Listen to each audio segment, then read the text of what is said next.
Je reviens sur le coronavirus et ce que révèle le coronavirus, cette crise sanitaire, c'est notre dépendance à l'égard des machines. En fin de compte, aujourd'hui, de nos jours, actuellement, nous méfions des gens, mais pas des objets.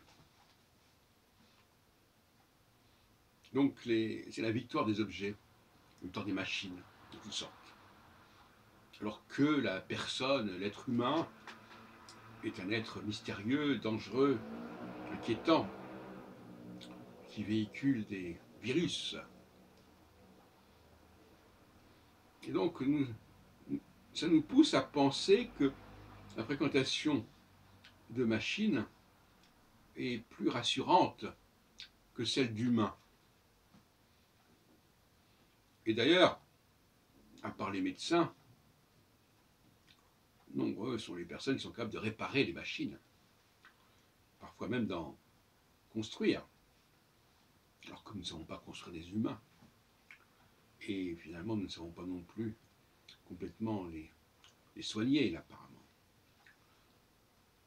Alors c'est vrai qu'on nous parle de masques, on nous parle de tests, d'appareils qui vont nous sauver, que nous allons fabriquer.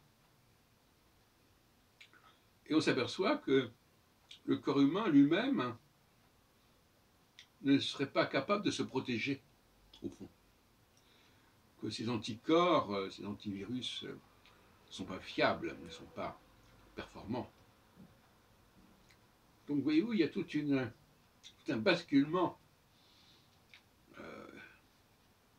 qui est en train de se produire et qui correspond à ce que j'ai appelé il y a quelque temps le passage de la deuxième à la troisième création, expression d'ailleurs qui n'est pas très heureuse, mais enfin je la reprends. Savoir que, au lieu de nous fier à ce que Dieu a créé, nous fions plus à ce que l'homme a créé, a fabriqué. Ce qui va à l'encontre d'ailleurs de la théologie judaïque,